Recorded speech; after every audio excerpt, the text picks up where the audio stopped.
Let's play a game. You guess who used to work at the Gap? Kanye West. Guess who used to sell hot dogs at the mall? Eva Mendes. I heard President Andrew Johnson was a tailor, George Washington was a surveyor, Herbert Hoover was an engineer, Theodore Roosevelt was a rancher, and President Jimmy Carter was a peanut farmer. Hugh Jackman, who plays Wolverine, was a clown. But look who's laughing now.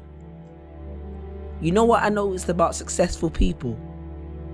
Successful people take a course of action which coincides with their belief or passion. Put your hand up if you work a 9 to 5, or 5 to 9, or just any job which you don't enjoy but takes up half your time. Well, hopefully in a couple weeks, months, days, years time, you'll be able to come back to this video, hear that first line, and keep your hand down. Because how many times have you visualized taking a pen from the manager's desk, or the one the cashier keeps behind the till, the one your supervisor places it strategically in their hair, or the one the security guard keeps behind his ear for extra intimidation, and writing your resignation? Because there's nothing wrong with making an honest living, but be honest, are you honestly living?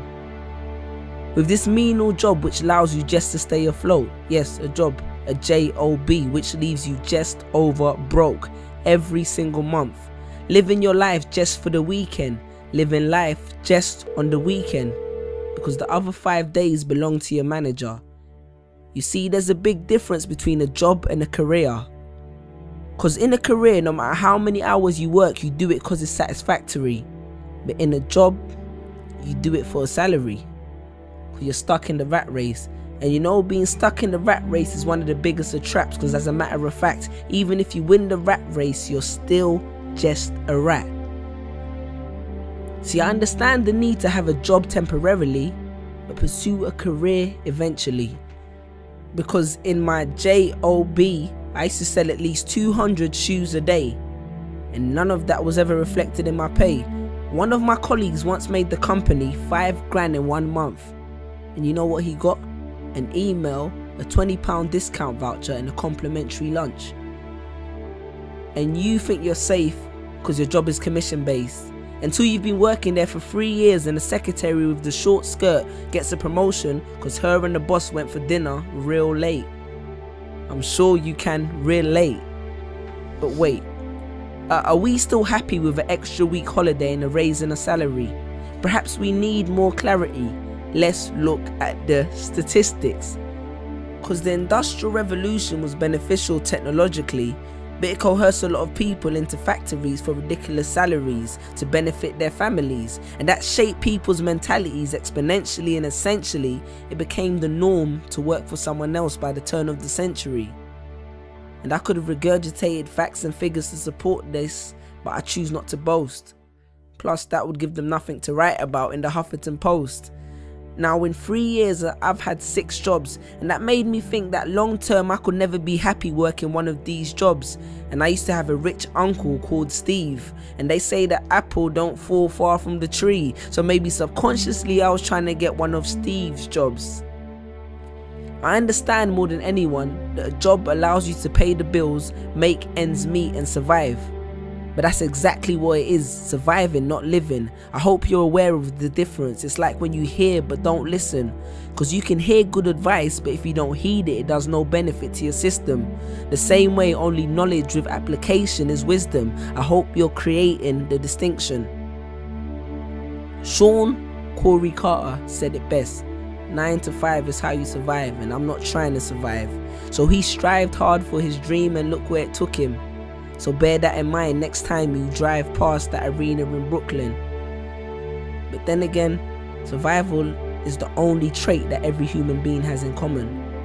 And do not take this as a reason to quit your job, go back home and stare at a computer screen, because a government check plus idleness does not equal success. Success will not fall in your lap. In my family we have a saying. It says, if you really want to grow trees, pray for rain but don't neglect to water your seeds. Chase your dreams. Because I wrote this on the back of a pay slip on the late shift, the grave shift of slave ship for makeshift wages. Google the term corporate sharecropping and you understand what I'm talking about. If somebody wants to do these jobs, then let them. And from the bottom of my heart, I respect them. Because I once met a garbage man who was the happiest man that I've ever met. But don't become a slave to a paycheck. Because a job is a safe net. The condom which the system uses to screw you. And none of us would be here if everyone practiced safe sex.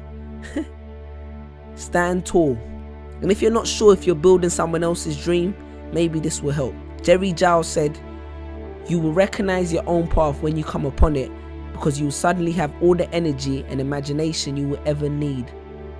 And don't be afraid to innovate, because it's not about how much change you make, but rather about how much change you make. Because a business that makes nothing but money is a poor business. So you decide what your life is worth, your passion or your paycheck. Because your playing small does not serve the world. Because what is our deepest fear? It's not that we're inadequate. Our deepest fear is that we are powerful beyond measure. Confucius. Choose a job you love and you will never have to work a day in your life. Peace.